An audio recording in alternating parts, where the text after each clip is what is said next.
তাসউইক audio বুকে আসছে Sherlock হোমসের কাহিনী। আজ আপনারা শুনতে যাচ্ছেন the adventure of the retired colourman. আপনি যদি আমাদের চ্যানেলে নতুন হয়ে থাকেন তাহলে সাবস্ক্রাইব করে পাশে থাকবেন।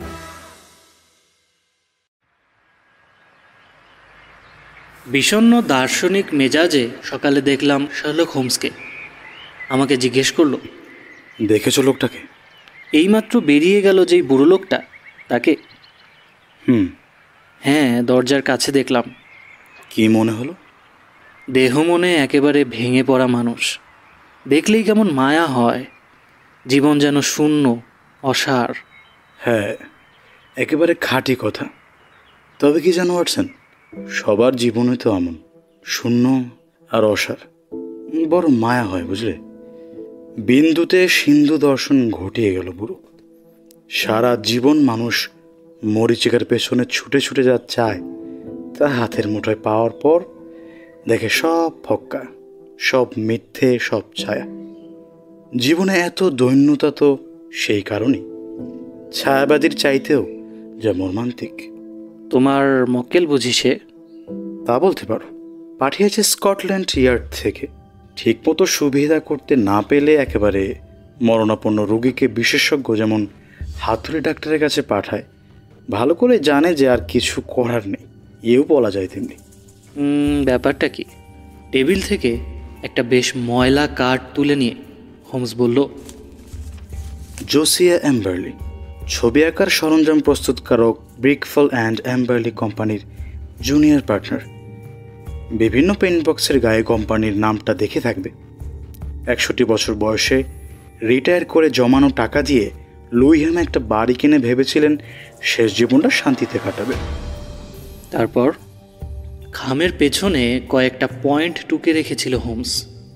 এখন দেখে নিয়ে বলল, অবসর নিলেন 1896 সালে, বিয়ে করলেন 1897 সালে। বউয়ের বয়স ওর চাইতে 20 বছর কম, বেশ সুন্দরী, ছবি তাই বলছে। স্বচ্ছন্দে বাস করার মতো টাকা পয়সা, সুন্দর স্ত্রী। অখণ্ড অবসর নিয়ে জীবনটা মধুময় হওয়াই উচিত ছিল, কিন্তু হলো না। 2 বছরের মধ্যেই সব গেল। ভেঙে পড়লেন দেহে, মনে, সব কিছুতে। নিজের চোখেই তো দেখলেন। কিন্তু কেন? ওয়াটসন, এই গল্পটা সে পুরানো। বিশ্বাসঘাতক বন্ধু আর চপলমতি স্ত্রী। জীবনে একটাই শখ ছিল এম্বারলির, দাবা খেলা। বাড়ির কাছেই থাকতেন এক তরুণ ডাক্তার, ডক্টর রে আর্নেস্ট। দাবার অছিলায় বাড়িতে নিয়মিত যাতায়াত ছিল, ফলে স্ত্রীর সঙ্গে ওর অন্তরঙ্গতা জন্মায়। বড়গত দেখলে ভেতর সুন্দর হলেও বাহির এটা তেমন নয়, কাজেই স্ত্রীর আর দোষ কি? গত সপ্তাহে নিরুদ্দেশ যাত্রা করেছে এই দুজন। যাবার সময় বুড়োর সারা জীবনের জমানো বেশ কিছু টাকা আর দলিলের বাক্সটাও নিয়ে গেছে। মেয়েটিকে খুঁজে বার করতে হবে, টাকা পয়সা উদ্ধার করতে হবে। পরিমাণ সামান্য, কিন্তু বুড়োর কাছে মর্মান্তিক। কি করবে ঠিক করেছো? তুমি হলে কি করতে? হাতের বেশ কিছু গুরুত্বপূর্ণ কেস নিয়ে এখন ভীষণ ব্যস্ত আছি। লুইহ্যামে যাওয়ার সময় নেই, অথচ ঘটনাস্থলের প্রমাণের বিশেষ দাম আছে। বুড়ো চাইছিল আমি যাই, কিন্তু অসুবিধাটা বুঝে আমার বদলি কাউকে পাঠাতে বলছে। তাহলে না হয় আমিই গেলাম, যদিও খুব একটা কাজে লাগবে বলে মনে হয় না। তোমার অমন পর্যবেক্ষণ ক্ষমতা তো আমার নেই। বিকেলের দিকে রওনা হলাম লুইহ্যাম অভিমুখে। তখন বুঝিনি মামুলি এই ব্যাপার নিয়েই ইংল্যান্ডের হাট বাজার পর্যন্ত গরম হয়ে উঠবে 2-3 দিনেই। একটু রাত করেই ফিরলাম বেকার স্ট্রিটে। পাইপ টানতে টানতে আধ খোলা চোখে রিপোর্ট শুনে গেল হোমস। মাঝে মাঝে ঝকঝকে ধারালো ধূসর চোখ পুরোপুরি তাকিয়ে 2-4টে প্রশ্ন না করলে মনে হতো সে বোধহয় ঘুমিয়েই পড়েছে। আমি বললাম, জোসিয়া এম্বারলির বাড়ির নাম হ্যাভেন। ইট বাঁধানো একঘেয়ে রাস্তার মাঝে সংস্কৃতি আর সুখ স্বাচ্ছন্দ্যের অপরূপ যেন এক দ্বীপভূমি। রোদ্দুর পোড়া শ্যামলা ছাওয়া পাঁচিল দিয়ে ঘেরা, এমন একটা পাঁচিল যা... কবিতা রাখো ওয়াটসন। ইটের উঁচু পাঁচিল, এই তো? হ্যাঁ, মানে রাস্তায় একটা লোককে জিজ্ঞেস করে জানলাম হ্যাভেন কোথায়। লোকটা দাঁড়িয়ে সিগারেট খাচ্ছিল। লম্বা, ময়লা, মিলিটারি চেহারা। ইয়া মোটা গোফও আছে। হ্যাভেন কোথায় জিজ্ঞেস করতেই আমার দিকে অদ্ভুত চোখে তাকাল। ফটক পেরোতে না পেরোতেই দেখলাম এগিয়ে আসছেন মিস্টার অ্যাম্বারলি। সকালে এক ঝলক দেখে বিচিত্র জীব মনে হয়েছিল, এখন দেখলাম আরও বেশি। লোকটা মোটেই স্বাভাবিক নয়। আমিও লক্ষ্য করেছি। ভারী জিনিস তুলে তুলে পিঠ বেঁকে গেছে যেন, অথচ রোগা পটকা দুর্বল যে তিনি নন তা তার চওড়া কাঁধ এবং বুকের ছাতি দেখলেই কিন্তু বোঝা যায়। বা পায়ের জুতো ভাঁজ খাওয়া, ডান পায়ের জুতো মসৃণ। অত দেখিনি। আমি দেখেছি, নকল পা লাগিয়ে হাঁটেন উনি। তারপর স্ট্র হ্যাটের তলা দিয়ে ঝুলন্ত সাপের মতো তেল চুপচুপে চুলের গোছা আর বলিরেখা আঁকা মুখ দেখেও অবাক হয়েছি। বেশ করেছো। এখন উনি কি বললেন তাই বলো। উনি প্রায় কাঁদতে কাঁদতে দুঃখের সব কথাই বলে গেলেন। গাড়ি চলার পথ বেয়ে হাঁটতে হাঁটতে আশপাশ দেখে নিলাম। যত্ন আত্মীর চিহ্ন কোথাও নেই। বাড়ি আর বাগানের সর্বত্র অযত্ন আর হেলাফেলার ছাপ। বাগান হবে ছবির মতো, কিন্তু যা দেখলাম তা হচ্ছে জঙ্গলের মতো। কোনো সুরুচি সম্পন্না মহিলা এই পরিস্থিতি বরদাস্ত করতে পারেন না। বাড়ির অবস্থাও খুবই খারাপ। এই একটা ব্যাপারে বুড়োর টনক নড়েছে মনে হলো, কেননা হল ঘরে মস্ত গামলা বোঝায় সবুজ রং এবং বুড়োর হাতের রঙের ব্রাশ দেখলাম। কাঠে রং লাগাচ্ছিলেন। আমাকে নিয়ে গেলেন নিজের নোংরা ঘরে। অনেকক্ষণ কথা বললেন। তুমি নিজে না যাওয়ায় হতাশ হয়েছেন দেখা গেল। বললেন, পথের ফকির হয়ে গেছি, কাজে আমার মতো দিনহীন মানুষের বাড়িতে শার্লক হোমসের মতো পেক্ষাতে কেউ আসবেন এতটা আশা করাই হয়তো অন্যায়। বুঝিয়ে বললাম, টাকা কড়ির প্রশ্নই উঠছে না। একাধিক কেস নিয়ে খুব ব্যস্ত আছে হোমস। তবে কি জানেন, ক্রাইমও একটা আর্ট। সেই দিক দিয়ে এই কেসে মনের খোরাক পেতে ননি। মানুষকে চেনা মুশকিল। স্ত্রীর কোন আবদারটা রাখিনি বলুন? সে ছোকরাকেও নিজের ছেলের মতোই দেখেছিলাম, তারপরেও কিনা এই ব্যবহার। ডক্টর ওয়াটসন, সংসার বড়ই ভয়ঙ্কর। ঘণ্টাখানিক ধরে শুধু এই কথাগুলোই শুনে গেলাম। এত বড় একটা ষড়যন্ত্র ঘুণাক্ষরে আঁচ করতে পারেনি বুড়ো। বাড়িতে কর্তাগিন্নি ছাড়া আর জনমানুষ কেউই নেই। একজন কাজের লোক সকালে আসে এবং সন্ধ্যায় যায়।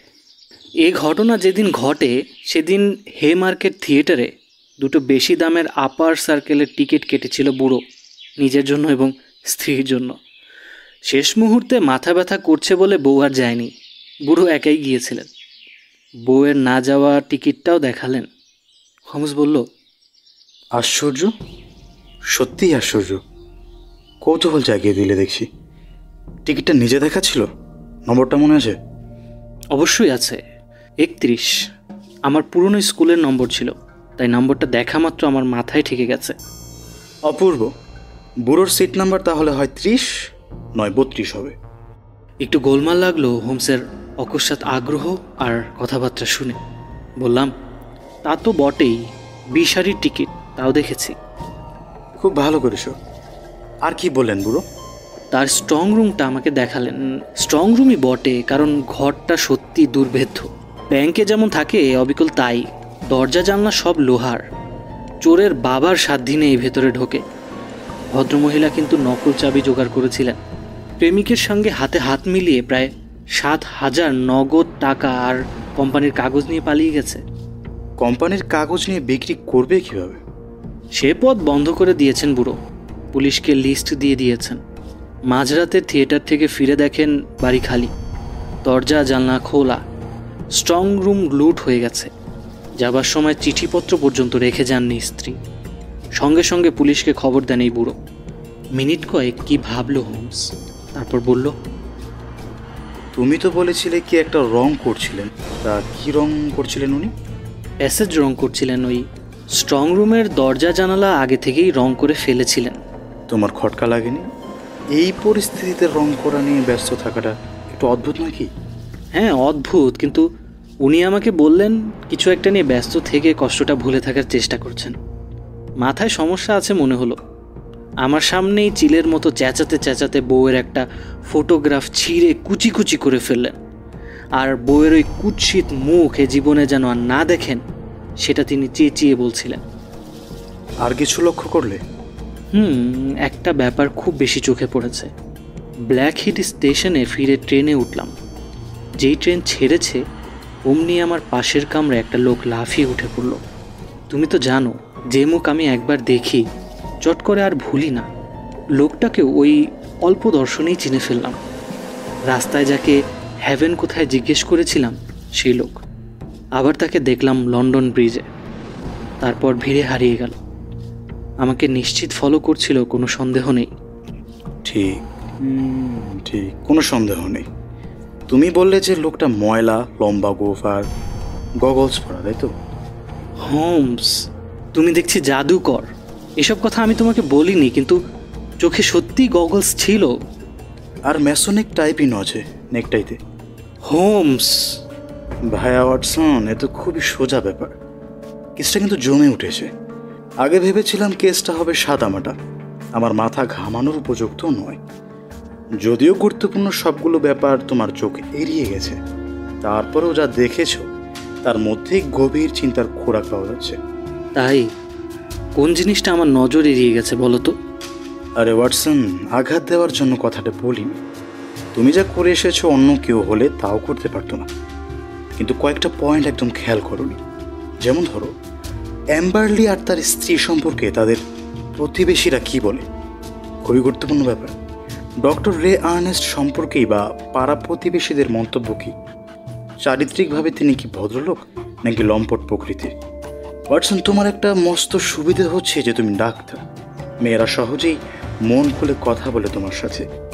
জিজ্ঞাসাবাদ করলে ওদের কাছে অনেক খবর পেতে।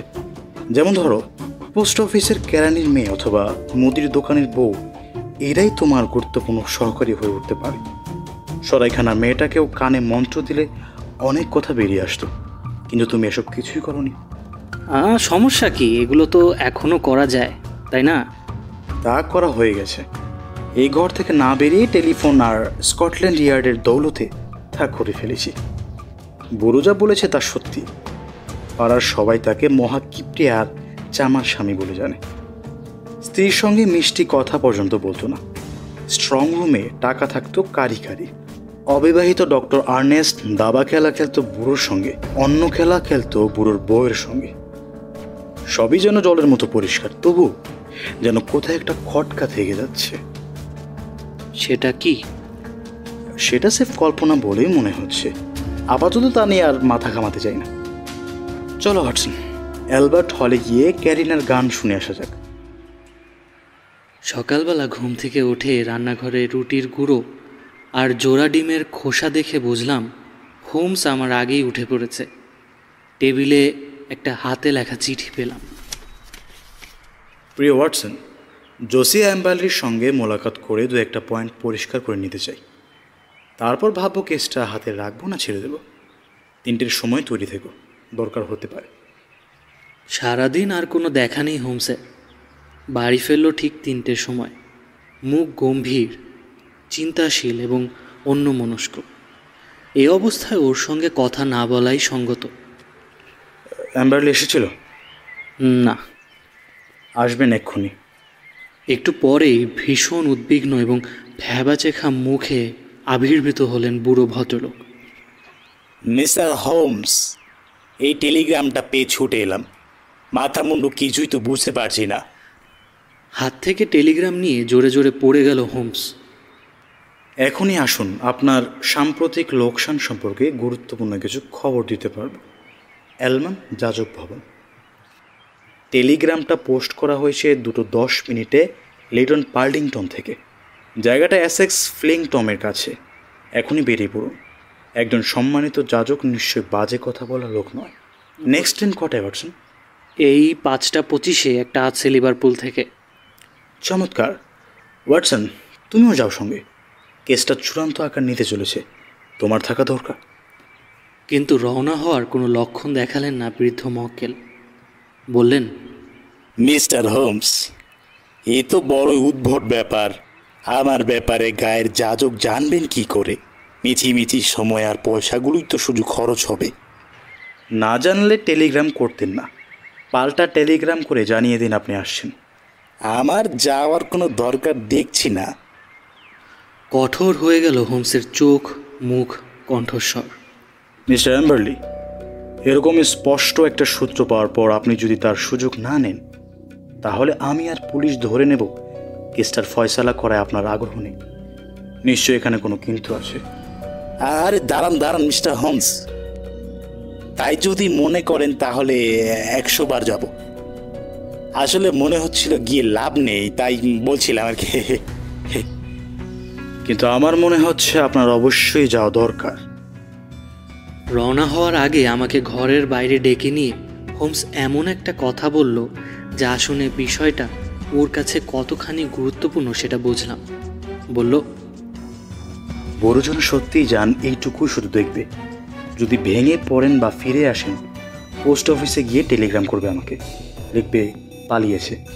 যেখানেই থাকি না কেন সে টেলিগ্রাম যাতে আমার কাছে পৌঁছয় সে ব্যবস্থা করে যাব। লিটল পার্লিংটন স্টেশনটা ব্রাঞ্চ লাইনে বলে যাওয়া একটু মুশকিল। যাত্রাপথও খুব সুখকর নয়। একে তো গরম, ট্রেনও টিকিয়ে টিকিয়ে চলছে, তার উপর বুড়ো অ্যাম্বারলি মুখখানা শুকনো আমশির মতো গোমরা করে চুপচাপ বসে রইল তো বসেই রইল। মাঝে মাঝে এক আধবার বাঁকা সুরে বলল, পণ্ডশ্রম হচ্ছে গিয়ে, কোনো লাভ হবে না। স্টেশনে পৌঁছে মাইল 2 পথ ঘোড়ার গাড়িতে পাড়ি দিয়ে হাজির হলাম যাজক ভবনে। হৃষ্টপুষ্ট বিরাটাকার একজন যাজক মহাশয় সাদর অভ্যর্থনা জানালেন। টেলিগ্রাম দেখে বললেন, এ কি কাণ্ড! এই টেলিগ্রাম তো আমি পাঠাইনি, আর জেসিয়া অ্যাম্বার্লির নামও কখনো শুনিনি। ভ্যাবাছেকা খেয়ে মুখ চাওয়াচাই করলাম আমি আর বুড়ো। বললাম, তাহলে বোধহয় ভুল ঠিকানায় এসেছি। আর একটা যাজক ভবন নিশ্চয়ই এ গ্রামে আছে। যাজক সাহেবের নামটা দেখুন। দেখুন মিস্টার ওয়াটসন, এই গায়ে যাজক ভবন সেই একটাই রয়েছে, আর যাজকও আমি একজন। এই টেলিগ্রাম জাল আর জালিয়াতি নিয়ে তদন্ত করার দায়িত্ব পুলিশের। আপাতত আর কথা বাড়াতে চাই না। বেরিয়ে এলাম ইংল্যান্ডের আদিমতম গ্রামের রাস্তায়। পোস্ট অফিসে গেলাম টেলিগ্রাম করতে। অফিস বন্ধ হয়ে যাওয়ায় করা গেল না। শেষ পর্যন্ত রেলওয়ে আর্মস থেকে টেলিফোন করলাম হোমসকে। সব শুনে ও বলল, আশ্চর্য, সত্যিই বড় আশ্চর্য। আজ রাতে ফেরবার ট্রেনও তো নেই ওয়াটসন। রাতটা কষ্ট করে প্রকৃতি আর জোসিয়া অ্যাম্বার্লির সান্নিধ্যে কাটিয়ে দাও। বুড়ো অ্যাম্বার্লিকে কেন যে লোকে হাড়কিপটে বলে সেদিন হাড়ে হাড়ে বুঝলাম। ট্রেনে আসার খরচপত্র নিয়ে গজগজ করছিলেন গোড়া থেকেই। জোর জবরদস্তি করেছিলেন 3rd ক্লাসের টিকিট নেওয়ার জন্যে। পরের দিন লন্ডন পৌঁছানোর পর দুজনের মধ্যে কার মেজাজ যে বেশি খিচড়ে ছিল সেটা বলাও মুশকিল হয়ে দাঁড়ালো। বললাম, বাড়ি ফেরার আগে বেকার স্ট্রিট ঘুরে যান, হোমসের নতুন নির্দেশ থাকতে পারে। বিশ্রী রকমের ভ্রুকুটি করে অ্যাম্বার্লি বললেন, কালকের মতো নির্দেশ হলে আর শুনে লাভ নেই। মুখে বললেন বটে, কিন্তু সঙ্গে গেলেন বেকার স্ট্রিটে। হোমসকে আগেই টেলিগ্রাম করে আমাদের ফেরার খবর জানিয়ে দিয়েছিলাম, কিন্তু বাসায় ফিরে দেখলাম হোমস নেই, একটা চিঠি রেখে গেছে। লুইহামে গেলেই তাকে পাওয়া যাবে। আশ্চর্য হলাম চিঠি পড়ে। আরও অবাক হলাম বুড়োর বসবার ঘরে হোমসের সঙ্গে ম্যাসনিক টাইপিন পরা, চোখে গগলস আটা, ময়লা চেহারার কঠোর প্রকৃতির সেই লোকটাকে বসে থাকতে দেখে, যে আমাকে এখান থেকে লন্ডন পর্যন্ত ফলো করেছিল। হোমস বলল, ওয়াটসন, উনি আমার বন্ধু মিস্টার বার্কার। আপনার কেস আমরা দুজনেই আলাদা আলাদাভাবে তদন্ত করেছি। এখন দুজনেই একটা প্রশ্ন করতে চাই আপনাকে। কি প্রশ্ন? লাশ দুটি কোথায় পাচার করলেন? কি বলছেন আপনি? বিকট চিৎকার করে তরাক করে চেয়ার ছেড়ে ছিটকে গেলেন জোসিয়া অ্যাম্বার্লি। সরু সরু হাড় বার করা আঙ্গুল দিয়ে খামচে ধরলেন বাতাসে। চোয়াল ঝুলে পড়ল, মুখ হা হয়ে গেল। ভয়ানক বাজ পাখির মতো দেখালো ক্ষণিকক্ষণের জন্য। চকিতের মধ্যে স্পষ্ট দেখলাম আসল অ্যাম্বার্লিকে, দানব পিচাস প্রকৃতির অ্যাম্বার্লি, যার মন দেহের মতোই বিভৎস, বিকৃত, ক্রূর এবং কুটিল। ধপাস করে পড়ে গেলেন চেয়ারে।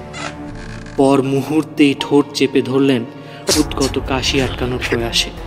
বাঘের মতো লাফিয়ে গেল হোমস। মুখখানা সবলে চেপে ধরে নামিয়ে ধরল মেঝের দিকে। খাবি খাওয়া ঠোঁটের ফাঁক দিয়ে টুপ করে খসে পড়ল একটা সাদা বড়ি। শর্টকাট রাস্তায় যেতে চাইলে গিয়ে যাওয়া যায় জোসি অ্যাম্বারলি, যা হবার তা তো আইনসঙ্গতভাবেই হবে। বার্গার, আপনি কি বলেন? হ্যাঁ, গাড়ি দাঁড় করে রেখেছি। ওয়াটসন, তুমি বসো এখানে, একে থানায় ছেড়ে দিয়ে 8 ঘন্টার মধ্যে ফিরছি। জোসিয়া অ্যাম্বারলি বুড়ো হলে কি হবে, বিরাট সিংহের মতো শক্তি, কিন্তু দুজন অভিজ্ঞ পালোয়ানের সঙ্গে ধস্তাধস্তি করে সুবিধা হলো না। হিড় হিড় করে টেনে নিয়ে বুড়োকে তোলা হলো ছ্যাঁকড়া গাড়িতে। 8 ঘন্টার আগেই স্মার্ট চেহারার একটা ছোকরা ইন্সপেক্টরকে নিয়ে ফিরল হোমস। বলল, ওয়াটসন, বার্কার আমার অন্যতম কঠিন প্রতিদ্বন্দ্বী। সারি উপকূলে খুব টক্কর দিয়েছিল এককালে। সেজন্যই যখন বললে লম্বা ময়লা একজন কেউ তোমাকে ফলো করেছে, শুনেই চেহারার নিখুঁত বর্ণনা দিতে পেরেছিলাম। বেশ কিছু কঠিন কঠিন কেসের ফয়সালা ওর হাতে হয়েছে, তাই না ইন্সপেক্টর? ঠিক বললাম কিনা? সংযত কণ্ঠে ইন্সপেক্টর বললেন, বরং পুলিশের কাছে নাক গলিয়েছে বলা যায়। আমার মতো বার্কারও সাধারণ ধরা বাঁধা পদ্ধতিতে কাজ করে না। এটার সুফল তাই কখনো হাতে হাতেই পাওয়া যায়। এই কেসে আমরা আমাদের পদ্ধতিতে তদন্ত করে ফল পেতাম না এমনটা ভাববেন না মিস্টার হোমস। বরং আপনাদের উল্টোপাল্টা পদ্ধতি নিয়ে তদন্ত করে প্রাপ্য কৃতিত্ব থেকে আমাদের বঞ্চিত করাটা আমি ভালো চোখে দেখছি না। কিছু মনে করবেন না, সোজাসুজি বললাম কথাটা। আরে মশাই, কৃতিত্ব থেকে কে বঞ্চিত করছে আপনাদের? কেস শেষ হলো আর আমিও সরে দাঁড়াচ্ছি। শুনে হাঁপ ছেড়ে বাঁচলেন ইন্সপেক্টর। বললেন, উত্তম কথাই বলেছেন। প্রশংসা বা নিন্দায় আপনার কিছু যায় আসে না জানি, কিন্তু খবরের কাগজে বলা হয় যে আমাদের নিজেদের নাকি ক্ষমতা নেই, তাই আপনাদের সাহায্য নেই। এসব টিটকিরিতে আমাদের ক্ষতি হয়। প্রশ্নের সঠিক জবাব দিতে পারলে টিটকিরি দেবে কেন? যেমন ধরুন, আপনাকে যদি জিজ্ঞেস করা হয় কি দেখে বুড়োর গোপন পাপ আজ করতে পারলেন, কি জবাব দেবেন? ঘাবড়ে গেলেন ইন্সপেক্টর। 3 জন সাক্ষীর সামনে এমন আত্মহত্যা করতে গিয়ে আদতে আসামি তো স্বীকারই করলো যে তার স্ত্রী আর স্ত্রীর প্রেমিককে সেই হত্যা করেছে। এছাড়া আর কি বা থাকতে পারে বলুন? বাড়ি তল্লাশির ব্যবস্থা করেছেন? 3 জন কনস্টেবলকে পাঠিয়েছি। তাহলে লাশের খবরও এবার পাবেন। বাড়িটায় জলের পাইপ লাগানো হয়েছে বাড়ি তৈরির অনেক পরে। তার মানে কোথাও না কোথাও একটা পরিত্যক্ত কুয়া ঠিকই খুঁজে পাবেন। লাশ দুটো তার মধ্যে থাকতে পারে, অথবা বাগানে, অথবা পাতাল ঘরেও থাকতে পারে। কিন্তু আপনি এত সব জানলেন কি করে? আর খুনটাই বা হলো কি করে? খুন কিভাবে করলেন আগে তাই বলি। বুড়ো অ্যাম্বারলির ঠাঁই হওয়া উচিত পাগলাগারদে, জেলখানায় নয়। টাকা পয়সার প্রতি অস্বাভাবিক আসক্তির জন্য বউয়ের উপর এমন অত্যাচার করেছেন যার ফলে ভদ্রমহিলা বাধ্য হয়েছে পরপুরুষ আসক্ত হতে। অ্যাম্বারলি কুচক্রী প্রকৃতির মানুষ বলেই দাবাটা ভালো খেলতেন। হার গিফটে বুড়োরা খুব ঈর্ষাকাতর হয়, অ্যাম্বারলিও তাই ছিলেন। ডাক্তারের সঙ্গে স্ত্রীর গোপন প্রণয় আজ করে ফেলেছিলেন, তাই প্ল্যান করে ফেলেছিলেন দুজনকে পৃথিবী থেকে নিশ্চিহ্ন করে দেবেন। এরকম পৈশাচিক পরিকল্পনা কোনো সুস্থ মাথায় আসে না। আসুন দেখাচ্ছি। যেন এটা ওরই বাড়ি এমনভাবে পথ দেখিয়ে আমাদের ভেতরে নিয়ে গেল হোমস। দাঁড়ালো স্ট্রং রুমের খোলা দরজার সামনে। তারপর বলল, প্রথম সূত্র হলো এই রঙের গন্ধ। ধন্যবাদটা ডক্টর ওয়াটসনের প্রাপ্য। গন্ধটা ওর নাকেও এসেছিল, কিন্তু ঠাউর করতে পারিনি। আমি কিন্তু সাথে সাথে নোট করে ফেলেছিলাম। এই পরিস্থিতিতে বাড়িময় রঙের গন্ধ কেউ কেন সরাবে? কি উদ্দেশ্যে? নিশ্চয় অন্য কোনো গন্ধ ঢাকবার মতলবে। এমন একটা গন্ধ যা বাইরের লোকের নাকে সন্দেহ তৈরি করতে পারে। তারপরেই শুনলাম এরকম একটা ঘর রয়েছে বাড়ির মধ্যে, যার দরজা জানলা সব লোহার, যেখান থেকে বাতাস পর্যন্ত বেরোতে পারে না। দুটো বিষয় পাশাপাশি রাখুন। কি বুঝতে পারছেন? নিজের চোখে বাড়িটা দেখার পরে আমি নিজে বুঝে ফেলেছিলাম আসল ব্যাপার। কেসটা যে সিরিয়াস তা আজ করেছিলাম আগেই। থিয়েটারের 20 সারিতে 30 আর 32 নম্বর সিটে কেউ যে আসেনি বিশেষ সেই রাতে, তা নিজে গিয়ে জেনেছিলাম। এই সূত্রটাও ডক্টর ওয়াটসনের বাঘা চোখে ধরা পড়েছিল, কিন্তু তলিয়ে দেখেনি। কাজেই অ্যাম্বারলির অন্যত্র স্থিতি ধোপে টিকল না, কেননা থিয়েটারে উনি জানেনি সেই রাতে। বউয়ের জন্য কাটার টিকিট দেখাতে গিয়ে ডক্টর ওয়াটসনকে টিকিট নাম্বার দেখিয়ে ফেলে বিরাট ভুল করেছিলেন। বাড়ির মধ্যে থাকা অ্যাম্বারলিকে সরানোর জন্যে একটা কায়দা করতে হলো। আমার এক এজেন্টকে পাঠিয়ে দিলাম এমন একটা দূর গ্রামে যেখান থেকে রাত্রে ফেরা যায় না। ফ্রেন্ড থাকে না বলে। গায়ের যাজকের নাম দিয়ে এজেন্ট একটা টেলিগ্রাম পাঠালো অ্যাম্বারলিকে। ডক্টর ওয়াটসনের সঙ্গে অ্যাম্বারলিকে এরকম জোর করেই পাঠালাম সেখানে। দারুণ মিস্টার হোমস, দারুণ। পথ পরিষ্কার হওয়ার পর হানা দিলাম বাড়িতে। মনে হচ্ছে চুরির লাইনে নামলে বেশ নাম করতে পারতাম। কি পেলাম নিজের চোখে দেখুন। এই যে গ্যাস পাইপটা দেখছেন, এই দেখুন পাইপের গায়ে কোণের দিকে একটা কলর রয়েছে। দেখতেই পাচ্ছেন পাইপটা দেয়াল বেয়ে উঠে স্ট্রং রুমের ভেতরে গিয়েছে। কড়িকাঠের যেখানে কারুকাজ করা সেইখানে পাইপের খোলা মুখটা লুকানো রয়েছে। যে কোনো মুহূর্তে বাইরের কল খুলে দিয়ে ঘরের ভেতরে গ্যাস ঢুকিয়ে দেওয়া যায়। এমনটা করলে ভেতরে কেউ থাকলে নিশ্চিত বাঁচবে না। স্ত্রীর আর ছোকরা ডাক্তারকে এই গ্যাস চেম্বারে ঢুকিয়ে খুন করেছেন অ্যাম্বারলি। পৈশাচিক পন্থাটা বুড়োর মাথায় এলো কী করে, সেটাই অবাক করেছে আমাকে। পাইপটা দেখলেন ইন্সপেক্টর, তারপর বললেন, আমাদের একজন অফিসার অবশ্য গ্যাসের গন্ধ পাওয়ার কথা বলেছিলেন। তখন দরজা জানালা খোলা ছিল, রঙের গন্ধও ছিল। অ্যাম্বারলি জানান আগের দিন থেকেই নাকি রং করা শুরু করেছিলেন। তাই ভাবলাম হয়তো ওই অফিসার রঙের সাথে হয়তো গন্ধটা গুলিয়ে ফেলেছেন। তারপর মিস্টার হোমস? তারপর একটা অপ্রত্যাশিত ঘটনা ঘটল। ভোর রাতে ভাড়ার ঘরের জানলা দিয়ে বেরিয়ে আসার সময় খপ করে কে যেন কলার খামচে ধরে চাপা গলায় হুঙ্কার ছিল। ফিরে দেখলাম প্রতিদ্বন্দ্বী বন্ধু মিস্টার বার্কারকে। হাসতে লাগলাম দুজনেই। অদ্ভুত পরিস্থিতি। বার্কারকে এ কাজে লাগিয়েছে নিখোঁজ ছোকরা ডাক্তারের বাড়ির লোক। বার্কারও আজ করেছিল জঘন্য কিছু একটা ঘটেছে বাড়ির মধ্যে। কদিন ধরেই বাড়ির উপর নজর রেখেছিল। ডক্টর ওয়াটসনকে বাড়ি থেকে বেরোতে দেখিয়ে ওকে সন্দেহ করে এবং পিছু নেয়।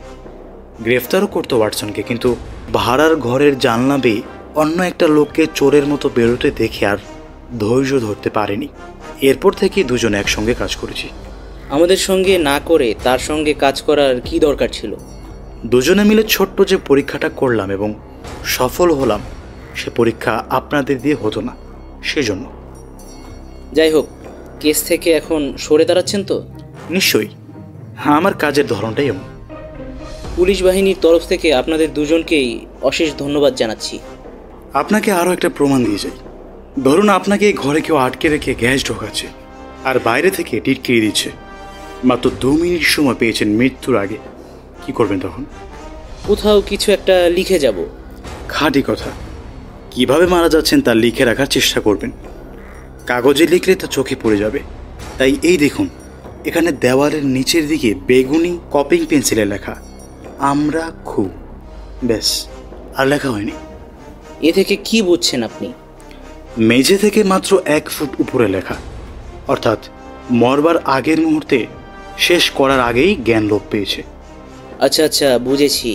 লিখছিলেন আমরা খুন হচ্ছি। আমারও তাই বিশ্বাস। লাশ পেলে আশেপাশে পেন্সিলটাও পেয়ে যাবেন। ঠিক আছে, খুঁজে দেখব।